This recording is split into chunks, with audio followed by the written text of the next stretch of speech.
So ఈరోజు ప్రధానంగా పార్లమెంట్లో 3 బిల్లులు ప్రవేశపెట్టడం జరిగింది. అందులో 2 చట్ట సవరణ, 1 రాజ్యాంగ సవరణ. సో చట్ట సవరణకి 2/3 మెజార్టీ అవసరం లేదు కానీ ఖచ్చితంగా రాజ్యాంగ సవరణకి ఖచ్చితంగా మెజార్టీ అవసరం. ఎందుకంటే డీలిమిటేషన్‌తో పాటు మహిళా రిజర్వేషన్‌కి సంబంధించిన అంశం ఉంది కాబట్టి ప్రధానంగా మనం చూసుకున్నట్లయితే మాత్రం టోటల్‌గా ఉన్న పార్లమెంట్ సభ్యులు చూస్తే 543. ఇందులో ఖచ్చితంగా మనకి బిల్లు ఆమోదం తెలపాలంటే 2/3 మెజార్టీ రావాలంటే సుమారుగా 350 పార్లమెంట్ సభ్యులు అవసరం.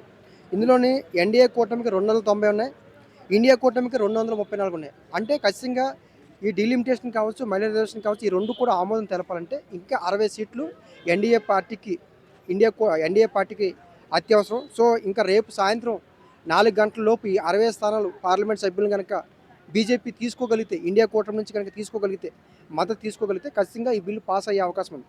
ఒకవేళ కనుక ఈ 60 స్థానాలు కనుక రాకపోతే, ఈ 60 సంబంధించిన పార్లమెంట్ సభ్యులు కనుక ఇండియా కూటమి నుంచి కానీ ఇతర పార్టీల నుంచి కానీ ఈ బిల్లుకి మద్దతు ఇవ్వకపోతే ఖచ్చితంగా ఈ బిల్లు పార్లమెంట్లో వీగిపోయే అవకాశం ఉంది. మహిళా రిజర్వేషన్ బిల్లు ఈరోజు కాదు, గతంలో మనకి దేవగౌడ గారు ప్రధానమంత్రి ఉన్నప్పుడు 96లో పెట్టారు. ఆ తర్వాత అటల్ బిహారీ వాజ్పేయి గారు పెట్టారు. ఆ తర్వాత మన్మోహన్ సింగ్ గారు పెట్టారు.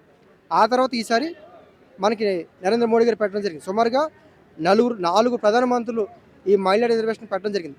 గతంలో ఎందుకైతే వీగిపోయిందో మహిళా రిజర్వేషన్, ఈరోజు బీజేపీ పార్టీ ఒక బలమైన స్ట్రాటజీ తోటి మహిళా రిజర్వేషన్ అంశాన్ని, డీలిమిటేషన్ అంశాన్ని రెండిట్లు కూడా ముడిపెట్టి ఈరోజు పార్లమెంట్లో పెట్టడం జరిగింది.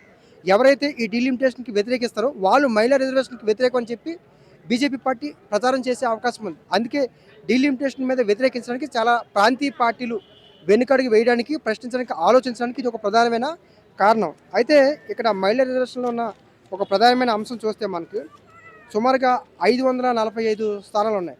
అంటే 543 ఏవైతే పార్లమెంటు స్థానాలు ఉన్నాయో ఇందులో సుమారుగా 50% డీలిమిటేషన్ ద్వారా పెంచారు. సో పెంచిన డీలిమిటేషన్ చూస్తే మాత్రం పెంచిన దాంట్లో చూస్తే ప్రధానంగా ఈ 543లోంచి 33% ఇవ్వాలి. కానీ అలా కాకుండా కేవలం డీలిమిటేషన్ పూర్తయిన తర్వాత మాత్రమే వాళ్ళు ఫిగర్ అనౌన్స్ చేస్తారు. అంటే 545 ప్లస్ 50% పెంచితే 816 వస్తాయి. అలా ఆ 816 నుంచి 33% తీస్తున్నారు. కానీ వాస్తవంగా చెప్పాలంటే ఈ 545 నుంచి 33% రిజర్వేషన్ తీయాలి. అప్పుడు కరెక్ట్గా మహిళా రిజర్వేషన్లు వస్తాయి. టోటల్ దాంట్లో తీస్తే ఖచ్చితంగా రావు. ఎందుకంటే అలా తీస్తే 269 వస్తున్నాయి. ఇంకో అంశం ఏంటంటే ఈ 545 ప్లస్ ఈ 269 చూస్తే మళ్ళీ అందులో 814 వస్తాయి. అంటే ఎలా చూసినా సరే బీజేపీ పార్టీ ఈ 269 సీట్లు మించి ఇవ్వకూడదని ఒక ఉద్దేశం ఉంది. కాబట్టి 545 ఏవైతే స్థానాలు ఉన్నాయో అవి సేఫ్. వాటిని సేఫ్ చేయడం కోసమే ఈ మహిళా రిజర్వేషన్లో ఇంత బలమైన స్ట్రాటజీ తీసుకొచ్చారు. ఇంకో ప్రధాన అంశం ఏంటంటే ఈ పెరిగిన 269 డీలిమిటేషన్ తర్వాత మహిళా రిజర్వేషన్లు వస్తాయి కాబట్టి అందులో 269లో షెడ్యూల్ ట్రైబ్స్కి కానీ, షెడ్యూల్ క్యాస్ట్కి కానీ వాళ్ళ రిజర్వేషన్ వాళ్ళకి వస్తాయి. కానీ బీసీలకి ఎలాంటి సబ్ కూడా లేదు. దీనివల్ల బీసీలకి చాలా తీవ్రమైన నష్టం కలిగే అవకాశం ఉంది. గతంలో 5 మంది ప్రధానమంత్రులు వ్యతిరేకించడానికి, జాతీయ స్థాయిలో ఉన్న పార్టీలు వ్యతిరేకించడానికి ఇది ఒక ప్రధానమైన కారణం. ఎస్పీ కానీ, డిఎస్పీ కానీ, లేకపోతే మిగతా ఎంఎం పార్టీలు కానీ, కమ్యూనిస్ట్ పార్టీలు కానీ ఇవన్నీ ఎందుకు వ్యతిరేకించాయి అంటే ఇక్కడ బీసీలకి సబ్ కోటా లేదు. కాబట్టి ఈ 269 మందిలో షెడ్యూల్ ట్రైబ్స్, షెడ్యూల్ క్యాస్ట్ వస్తారు కానీ జనరల్ అంటే ఓసీ వాళ్ళు వస్తారు తప్ప బీసీలు ఎక్కడ రారు. కాబట్టి దీన్నే కొన్ని జాతీయ పార్టీలు బలంగా వ్యతిరేకించాయి. అందుకే బీసీ రిజర్వేషన్లు లేట్ అవ్వడానికి ఒక ప్రధానమైన కారణంగా మిగిలిపోయింది. ఇప్పుడు ఈ యొక్క సబ్ కోటా కావాలని చాలామంది డిమాండ్ చేస్తారు. ఈ సబ్ కోటా పెట్టకపోతే కూడా ఖచ్చితంగా ఈ బీసీ మహిళా రిజర్వేషన్లు కూడా కొంత వ్యతిరేకించే అవకాశాలు కూడా ఉన్నాయి. ఆ యాంగిల్లో కూడా రాజకీయ పార్టీలు ఓట్లు వేసే అవకాశం ఉంటుంది. ఈ డీలిమిటేషన్ వల్ల ప్రధానంగా ఉత్తర రాష్ట్రాలకి చాలా ఎక్కువ లాభం చేకూరే అవకాశం ఉంది. ప్రధానంగా చూస్తే 4 ప్రధానమైన ఫస్ట్ స్థానాల్లో ఉన్నాయి. ఉత్తరప్రదేశ్కి ప్రజెంట్ 80 స్థానాలు ఉంటే డీలిమిటేషన్ వల్ల 120 నుంచి 130 స్థానాలు పెరిగే అవకాశం ఉంది.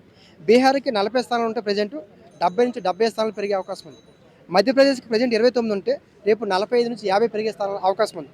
రాజస్థాన్కి 25 ఉంటే రేపు 40 నుంచి 40 స్థానాలు పెరిగే అవకాశం ఉంది. ఇది ఫస్ట్ ప్లేస్. సెకండ్ ప్లేస్ చూస్తే మీడియంగా చూస్తే మహారాష్ట్రలో ఈరోజు 48 ఉంటే రేపు 60 నుంచి 65 పెరిగే అవకాశం ఉంది. గుజరాత్కి 26 ఉంటే రేపు 30 నుంచి 40 పెరిగే అవకాశం ఉంది. పశ్చిమ బెంగాల్ చూస్తే 42 ఉంటే రేపు 50 నుంచి 55 పెరిగే అవకాశం ఉంది. ఇక్కడ చూస్తే యూపీ ఫస్ట్ ప్లేస్లో ఉంది 80 నుంచి 120 అంటే సుమారుగా 40 నుంచి 50 స్థానాలు పార్లమెంట్ స్థానాలు పెరుగుతున్నాయి. ఇక్కడ బాగా తగ్గిపోయే రాష్ట్రాలు చూస్తే తమిళనాడు, కర్ణాటక, ఏపీ, తెలంగాణ, కేరళ ఇవి పూర్తిగా కింద స్థాయిలో ఉన్నాయి. డీలిమిటేషన్ వల్ల ఈ రాష్ట్రాలతో కనీసం సమాన భాగం కూడా లేకపోయింది. లేదు. ఇప్పుడు తమిళనాడులో 39 పార్లమెంట్ స్థానాలు ఉంటే 40-45 అంటే 6 స్థానాలు మాత్రమే పెరుగుతాయి. కర్ణాటక చూస్తే 28 స్థానాలు ఉన్నాయి. రేపు 35-40 పెరుగుతాయి. అంటే అవి కూడా 7 స్థానాల లోపే పెరుగుతాయి.